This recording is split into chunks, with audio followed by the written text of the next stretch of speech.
Why do native speakers say, I have a dog, she has a new job, and then suddenly, I had a headache yesterday? Why do these words change? And why do so many English learners feel confused when they see have, has, and had? Don't worry. Today, we're not memorizing grammar rules. No stress, no complicated explanations. Just real English, real conversations, and by the end of this episode, you'll understand these 3 words in a simple and natural way. Hello, everyone, and welcome back to Talk Bella, the English podcast where learning English feels calm, natural, and possible. I'm Bella. And I'm Ryan, and I'm really happy you're here with us today.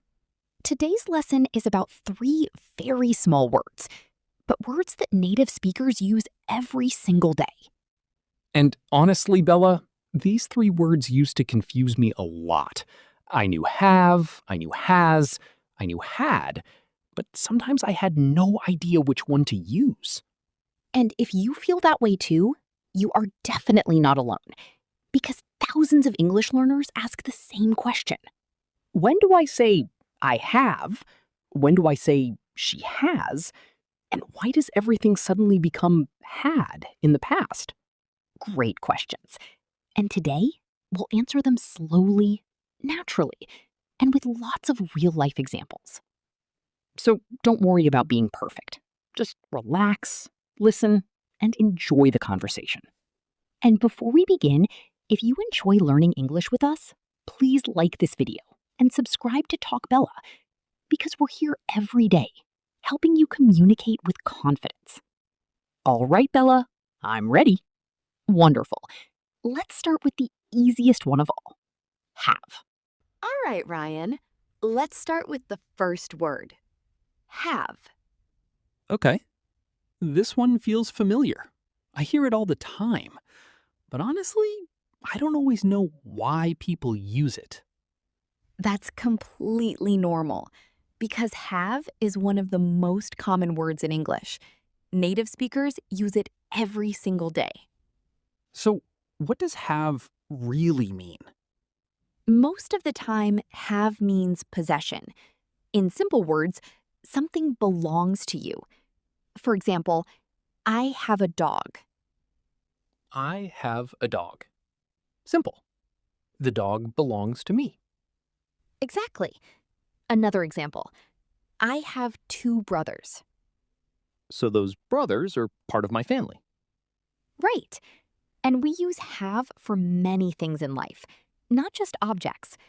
For example, I have a car, I have an idea, I have a question, I have a problem. Wait, a question isn't something you can hold. Very true. That's why English is interesting.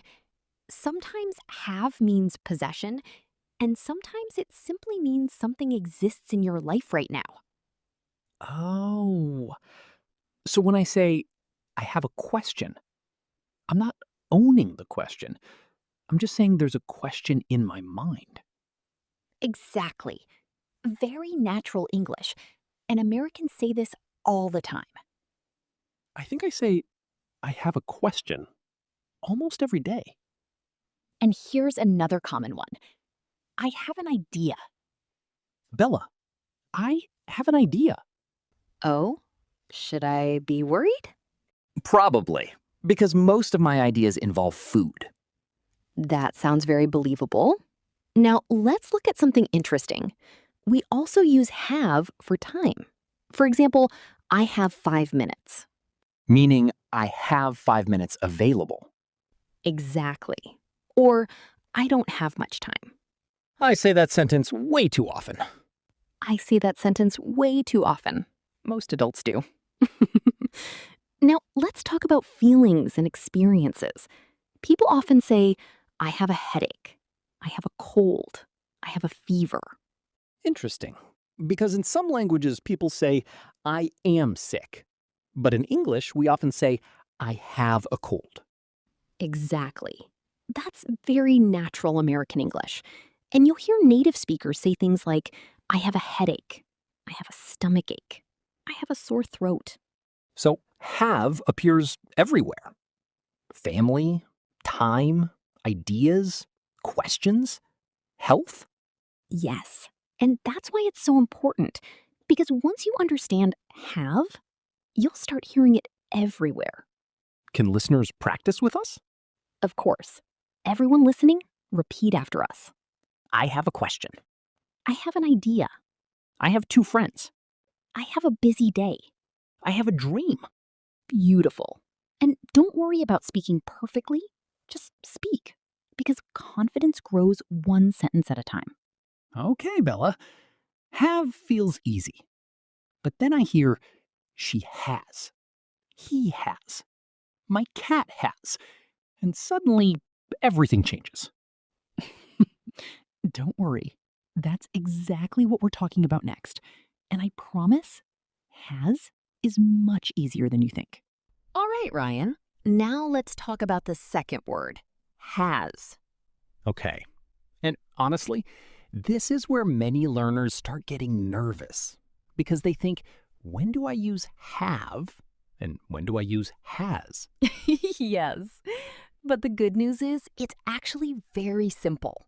Please tell me I don't need a giant grammar book. No giant grammar books today. Just one simple idea. We use has with he, she, and it. That's it? That's it. For example, she has a new job. She has a new job. Because we're talking about one person. Exactly. Another example, he has blue eyes. He has blue eyes. Very natural. Or my dog has a funny personality. My dog definitely has a funny personality. And Americans use has all the time. For example, she has a lot of friends. He has a meeting today. It has 4 wheels. Wait, can I say Ryan has too many coffee mugs? Absolutely. And I think that's true.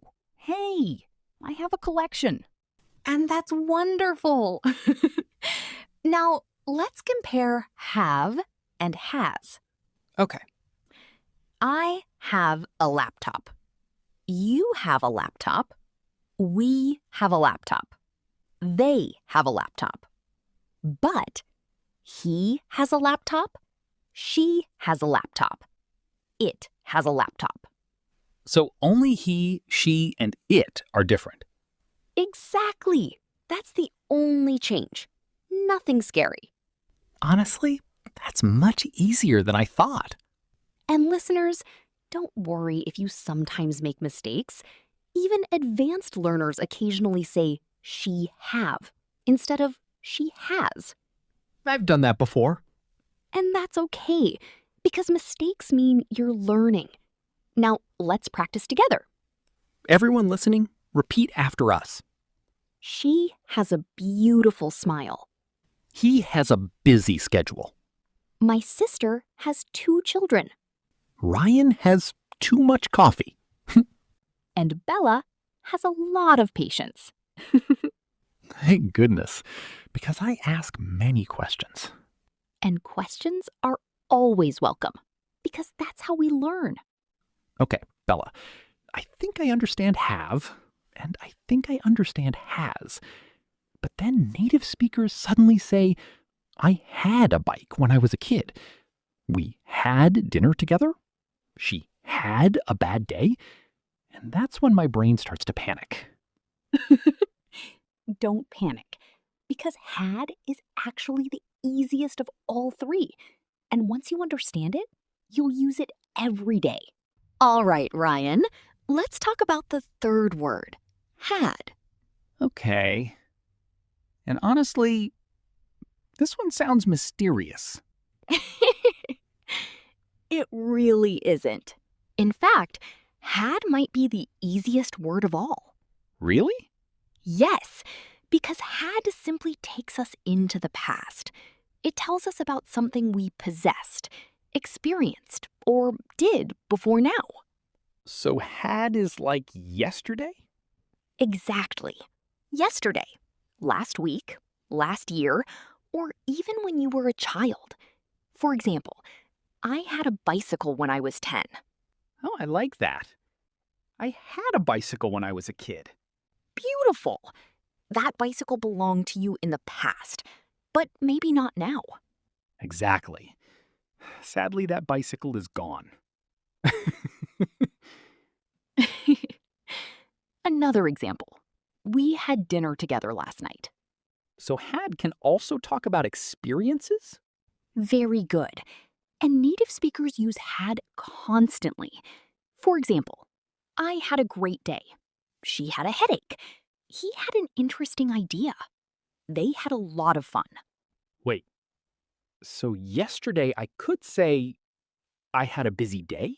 Exactly. Very natural English. And here's something interesting. We use had with everyone. I had, you had, he had, she had, we had, they had. Oh, so unlike have and has, there's no difference. Everybody gets had. Exactly. One word for everybody. Simple. I like simple. Me too. Now, let's tell a little story. Imagine you went on vacation last year. You might say, I had an amazing time. I had wonderful food. I had beautiful memories. That sounds much more emotional. Because had often carries memories. Good memories, funny memories, even difficult memories. For example, when I was young, I had a lot of dreams. That's beautiful. And honestly, I had many dreams as a child. And hopefully you still do, because dreams are important. Definitely. Now, can listeners practice with us? Of course. Everyone listening, repeat after us. I had a busy day yesterday. We had dinner together. She had a wonderful vacation. He had a great idea. They had a lot of fun. Excellent. And remember, had is simply have in the past. Nothing scary, nothing complicated. Okay, Bella. So have is for now, has is for he, she, and it, and had is for the past. But I've noticed something strange. Native speakers say, have breakfast, have fun, have a seat, have a good day. Nobody actually owns those things. So what's going on? Great question. Because native speakers don't just use have for possession, they use it in dozens of everyday expressions. And that's what we're exploring next. Welcome back, everyone. And Ryan asked a really interesting question. Native speakers say, have breakfast, have fun, have a seat, have a nice day. But nobody actually owns those things. So what's happening? Exactly. I've always wondered about that because I don't own breakfast. Very true. In English, have often means experience, enjoy, or do something. And Americans use these expressions every single day. Okay, let's start with food. Perfect. People say, let's have breakfast. We had lunch together. What are you having for dinner? I hear that all the time. Especially, what are you having? Exactly. Nobody says, what are you eating all the time. Americans often say, what are you having? Very natural. Interesting. So have can mean eat or drink. Yes. For example, I'm having coffee. We had pizza last night. She's having tea. Bella, I'm having coffee right now. And I'm not surprised. You know me too well. Now, let's talk about experiences. People say, have fun, have a good time, have a wonderful day. I love those expressions. They sound friendly. Very friendly, very American. For example, enjoy your vacation. Thanks, have a great time. Or before a trip, people say, have fun. Exactly.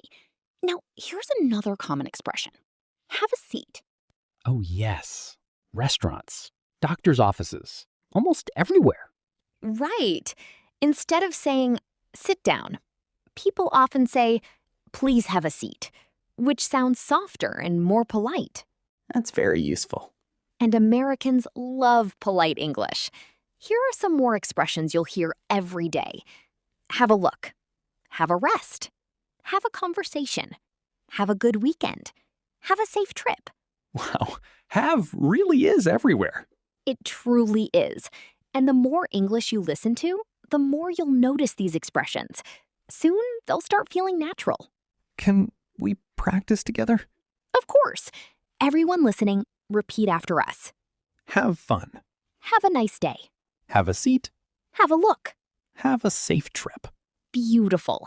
And remember, you don't need to memorize everything today. Just listen. Just notice. And little by little, these expressions will become part of your English. Okay, Bella. I'm feeling much better about have, has, and had. But I still hear people say things like, she have a dog, he have a car. And sometimes I even make mistakes like that. And that's perfectly normal, because mistakes are part of learning. So next, let's talk about the most common mistakes learners make and how to fix them naturally. All right, everyone. Now, let's talk about something very important. Mistakes. Because honestly, mistakes are how we learn. And believe me, I have made plenty of them. And that's completely normal. Nobody learns English without making mistakes. So let's fix some of the most common ones together. Okay. What's mistake number 1? This one is very common. People say, she have a car. Oh, no. I've heard that one before. And the correct sentence is, she has a car. Because with he, she, and it, we use has. So, he has, she has, it has. Perfect! Now let's look at another one. People sometimes say, yesterday I have a headache.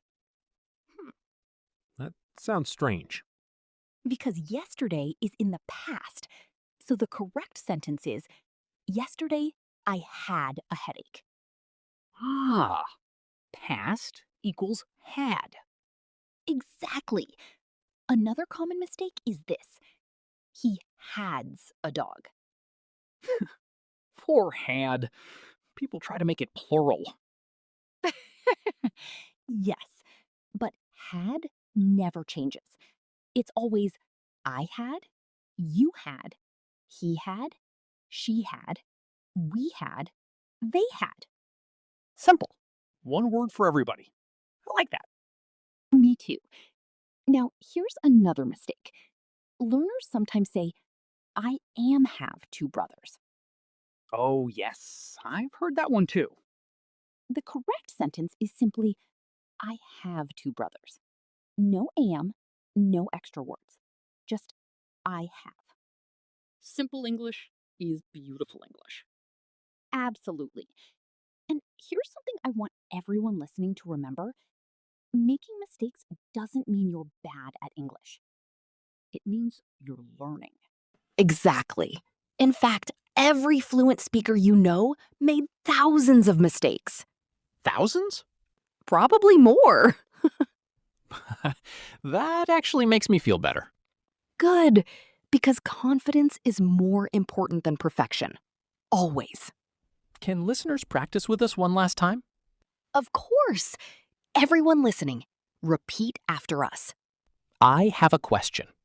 She has a beautiful smile. Yesterday, I had a busy day. We had dinner together. He has a great idea. Beautiful. And if you make mistakes, keep speaking, keep practicing, and keep believing in yourself. So, Bella, before we say goodbye, can we review everything one more time? Of course. Let's bring all 3 words together one final time and make sure they stay in your mind forever. So, Bella, before we finish, can we review everything one more time? Of course. Let's make it simple. Very simple. I like simple. Good! Let's start with have. We use have with I, you, we, and they. For example, I have a dream. We have a meeting. They have a new house. Present time. And not he, she, or it. Exactly. Now let's talk about has. We use has with he, she, and it. For example, she has a beautiful voice. He has a new phone. My dog has a lot of energy. Which reminds me, my dog definitely has too much energy. And finally, had. The past. Yesterday. Last week. Last year. Childhood memories. For example, I had a bicycle when I was 10. We had dinner together. She had a great vacation. So, one more time. Have, present. Has, he, she, and it. Had, the past. Perfect. You just explained it beautifully. And remember, you don't need to master everything today. You don't need perfect English. You only need progress. Little by little, day by day, sentence by sentence. And honestly, that's how we all learn. Not with perfection, but with practice. Exactly. And if you're listening right now and thinking, I'm still making mistakes, that's okay. Mistakes are not proof that you're failing. They're proof that you're trying. And trying is something to be proud of. So, before we go, we have a small challenge for you. Yes. Write 3 sentences in the comments. 1 sentence with have, 1 sentence with has, and 1 sentence with had. Simple sentences are perfect. And don't worry about mistakes. We read your comments, and we're learning together. If this episode helped you understand English a little better, please like this video and subscribe to Talk Bella, because we're here every day helping you communicate with confidence. Thank you for spending this time with us. Take care of yourself, keep practicing, keep believing in yourself. And remember, You're not bad at English. you're learning, and learning is beautiful. See you in the next episode. Bye, everyone.